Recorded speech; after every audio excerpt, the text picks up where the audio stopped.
Bismillahirrahmanirrahim. Assalamualaikum warahmatullahi wabarakatuh. Innal hamdalillah nahmaduhu wa nasta'inuhu wa nastaghfiruh wa na'udzu billahi min shururi anfusina wa min sayyiati a'malina. May yahdihillahu fala mudilla lahu wa may yudlil fala hadiya lahu. Asyhadu an la ilaha illallah wahdahu la syarika lahu wa asyhadu anna Muhammadan abduhu wa rasuluh. Wa qala Allah azza wa jalla Ya ayyuhalladzina amanu taqullaha haqqa tuqatih wa la tamutunna illa wa antum muslimun. Ya ayyuhan nasu taqu rabbakumul ladzi khalaqakum min nafsin wahidah wa khalaqa minha zawjaha wa basa minhuma rijalan katsiran wa nisaa'a wattaqullaha alladzi tasaaluna bihi wal arham innallaha kana 'alaikum raqiba. Ya ayyuhalladzina amanu taqullaha wa qulu qawlan sadida yuslih lakum a'malakum wa yaghfir lakum dzunubakum wa may yuti'illaha wa rasulahu faqad faza fawzan 'azima. Amma ba'd fa inna astaqal hadisi kitabullah wa khairal hadi hadi Muhammadin sallallahu alaihi wasallam syarrul umuri muhdatsatuha wa kullu muhdatsatin bid'ah wa kullu bid'atin dalalah wa kullu dalalatin finnar. Kaum muslimin muslimat, semoga Allah Jalla wa Ala memberikan kepada kita keistiqomahan untuk senantiasa menjalani segala perintah-perintah Allah dan berusaha sekuat tenaga untuk menjauhi daripada larangan-larangannya sesuai dengan yang dicontohkan oleh Nabi kita Muhammad sallallahu alaihi wasallam. Setiap muslim, setiap mukmin yang beriman kepada Allah Jalla wa Ala harus bersemangat. Karena Allah Ta'ala perintahkan kepada kita Fastabiqul khairat. Berlomba-lombalah kalian dalam perkara persiapan negeri akhirat. Dan ini sama dengan perintah Allah. Wasari'u ila maghfiratin min rabbikum wa jannatin arduha samawati wal ard uiddat lil muttaqin. Wasari'u ila maghfiratin min rabbikum. Allah Ta'ala perintahkan kita untuk bersegera meminta ampun, maghfirah kepada Allah. Dan dengan maghfirah tersebut, Allah janjikan kita surga yang luasnya seluas langit dan bumi. Uiddat lil muttaqin, yang Allah siapkan untuk mereka orang-orang yang bertakwa. Kemudian Nabi kita Muhammad sallallahu alaihi wasallam menjelaskan, ihris ala ma yanfa'uk wa la ta'jiz. Lakukanlah, bekerjalah dengan suatu pekerjaan yang akan bermanfaat bagi diri kita, dan janganlah jadi kalian orang-orang yang lemah, yang lunglai, yang malas. Ya. Kemudian dalam hadis yang lain, Rasulullah Shallallahu Alaihi Wasallam bersabda, "Badiru bil a'mali fitanan." Segera kita melakukan amalan-amalan saleh, amalan-amalan yang di dalamnya terkandung dua indikator. Yang pertama ikhlas, yang kedua mengikuti sunnah Nabi kita Muhammad sallallahu alaihi wasallam. Karena dengan adanya dua indikator ini, amalan kita akan diterima oleh Allah Jalla wa Ala. Mengapa kita harus melakukan bersegera badiru bil a'mali fitanan? Karena akan datang kepada kita fitanan, fitnah-fitnah. Ya. Fitnah di sini adalah ujian-ujian. Ya, bukan fitnah dalam pengertian orang-orang kita, orang-orang Indonesia yang mengartikan fitnah itu adalah tuduhan. Seseorang tidak melakukan sesuatu lalu dikatakan saya difitnah, saya dituduh. Nah, bukan seperti itu. Tetapi fitnah di sini adalah bermakna cobaan-cobaan yang akan datang. Bahkan cobaan-cobaan itu diungkapkan oleh Nabi kita Muhammad sallallahu alaihi wasallam, kakitoil lailil muslim, seperti potongan malam yang begitu gelap, ya, Jadi ini adalah satu perumpamaan, satu permisalan. Kalau kita melewati malam yang begitu gelap, ya, melewati satu jalan di malam hari yang gelap, ya, kita akan bingung kemana jalan kita. Apa ke kanan, apa ke kiri, apa lurus, ya. Karena jalan itu malam itu pada satu malam itu adalah begitu gelap. Ya, potongan malam yang begitu gelap. Ya, ini diibaratkan seperti itu. Ya, sehingga ya mungkin saat ini atau besok atau lusa kita akan berjumpa dengan cobaan-cobaan yang begitu berat. Ya, yang begitu banyak, yang begitu membuat payah seseorang. Oleh sebab itu Nabi kita yang mulia tadi mengatakan, badiru bil a'mali fitanan. Segeralah kalian melakukan amalan yang mempunyai dua indikator, yaitu ikhlas dan mengikuti sunnah Nabi kita Muhammad SAW, karena akan datang satu ujian, ya, di mana ujian ini adalah kakita'il lailil muslim, yaitu diibaratkan seperti potongan malam yang begitu gelap, yang kalau kita melewati satu jalan di malam itu yang begitu gelap, tidak ada cahaya, kita akan bingung apakah kita ke kanan atau ke kiri atau lempeng lurus, ya, atau kita balik lagi. Sehingga Nabi kita yang mulia melanjutkan, yusbihur rajul mu'minan wa yumsi kafiran. Bisa jadi seseorang di pagi hari statusnya mukmin, tapi di sore hari berubah statusnya menjadi kafir. Karena begitu gelapnya jalan tadi, mungkin dia salah jalan, ya. Akhirnya dia berubah kondisinya, ya. Dia berubah komitmennya. Atau sebaliknya, au yumsi mu'minan wa yusbihu kafiran. Di sore hari dia beriman kepada Allah, tapi begitu masuk waktu pagi dia menjadi kafir. Karena cobaan yang begitu dahsyatnya tadi, seperti potongan malam yang begitu gelap. Lalu dia tidak bisa menjalani malam tersebut karena tidak ada cahaya, ya, tidak ada petunjuk arah. Lalu tersesatlah dia. Kemudian Nabi kita yang mulia menjelaskan, yabi'u dinahu bi'aradi minad dunya. Ternyata dia jual agamanya, dia jual akidahnya, dia jual komitmen keyakinannya terhadap syariat dinul Islam dengan perkara-perkara dunia. Sehingga kita yang mengaku beriman kepada Allah Jalla wa'ala harus senantiasa optimis dan berlomba dalam perkara kebaikan. Ya, tadi kembali lagi fastabiqul khairat, berlomba-lombalah. Oleh sebab itu ada beberapa poin yang mungkin ini menjadi inspirasi, menjadi catatan yang berharga,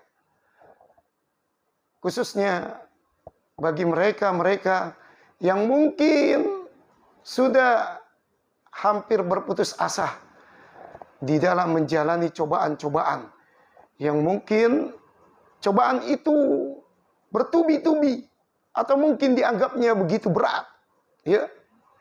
Yang pertama inspirasinya adalah jangan menunggu bahagia baru tersenyum. Ya. Tetapi tersenyumlah kita, maka kita akan berbahagia. Karena Rasulullah SAW bersabda, la tahkiranna minal ma'rufi syai'an walau an talqa akhaka biwajhin talqin. Jangan kamu remehkan, ya, dengan sesuatu kebaikan, sekalipun kalian ketika berjumpa dengan saudara kalian dalam berwajah yang berseri-seri. Jangan kita anggap remeh. Bisa jadi dengan berseri-serinya ini karena ikhlas mengikuti sunnah Rasul, pahalanya begitu besar. Ya. Sehingga tadi inspirasi yang pertama, jangan kita menunggu bahagia baru kita tersenyum. Tapi tersenyumlah kita. Dengan tersenyum, terutama ketika kita bertemu dengan saudara kita kaum muslimin, seiman, seislam, seakidah, semanhaj, kita tersenyum dengan mereka, ya, dengan berwajah yang berseri-seri, maka kebahagiaan akan datang. Yang kedua, jangan menunggu kaya baru kita bersedekah. Tapi bersedekahlah kita, maka kita akan menjadi orang yang kaya. Karena Nabi kita yang mulia bersabda, kullu sulama minan nasi alaihi sedekah. Setiap anggota tubuh kita wajib sedekah. Maka sedekah itu tidak berupa uang saja, tidak berupa materi. Bahkan subhanallah sedekah, alhamdulillah sedekah, Allahu akbar sedekah. Sehingga tidak perlu kita menunggu kaya baru kita bersedekah. Tapi bisa kita gunakan lisan kita, kebaikan-kebaikan kita, yang itu semua akan menjadi sedekah dan itu membuat kita berstatus kaya. Yang ketiga, jangan menunggu termotivasi baru kita bergerak. Tapi bergeraklah kita, maka kita akan termotivasi. Bergerak untuk melakukan kebaikan-kebaikan. Karena kita memiliki Rabb, Tuhan, yang maha mendengar, maha melihat semua aktivitas kita. Yang kebaikan, maka faman ya'mal misqala dzarratin khairan yarah, wa man ya'mal misqala dzarratin syarran yarah. Sekecil apapun yang kita lakukan, maka akan Allah Ta'ala balas. Sehingga jangan menunggu termotivasi baru kita bergerak, tapi bergeraklah sehingga kita akan termotivasi. Yang keempat, jangan menunggu dipedulikan oleh orang baru kita akan peduli. Kita menunggu orang peduli kepada kita baru kita peduli. Tapi pedulilah dengan orang lain, maka kita akan dipedulikan. Peduli kita terhadap misalkan anak kita, istri kita, saudara kita, tetangga kita, saudara kita, kita peduli kepada mereka. Jangan kita minta dipedulikan dahulu. Setelah kita peduli kepada mereka, kita perhatikan kebutuhan mereka, apa kekurangan mereka, maka pastilah kita akan dipedulikan oleh mereka.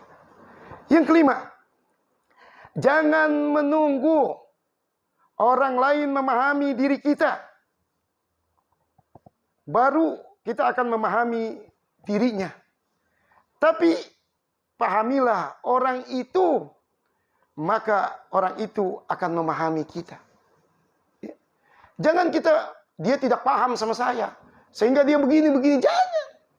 Justru kita yang harus memahami dia. Sehingga dengan kita memahami dia, kita mengerti karakternya. Dan seorang muslim agar selamat hidupnya watawasau bil haq watawasau bis sabr. Seperti itu. Menasihati dalam perkara yang hak dan dalam kesabaran.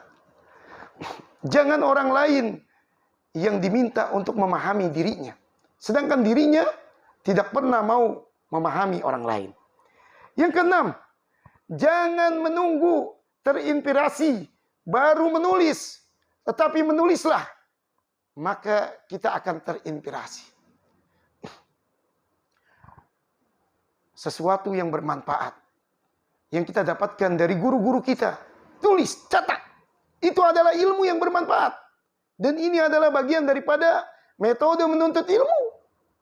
Bahkan Rasulullah SAW menjelaskan qayyidul ilma bil kitabah. Ikat ilmu itu dengan dicatat. Catat dulu baru kita akan terinspirasi. Jangan nunggu. Saya mau buat apa ya? Catatan apa? Tidak ada dalam benak pikiran saya. Sehingga tidak perlu saya menulis. Setiap hari kita harus menulis. Dari ilmu yang kita dapatkan dari guru-guru atau orang-orang saleh.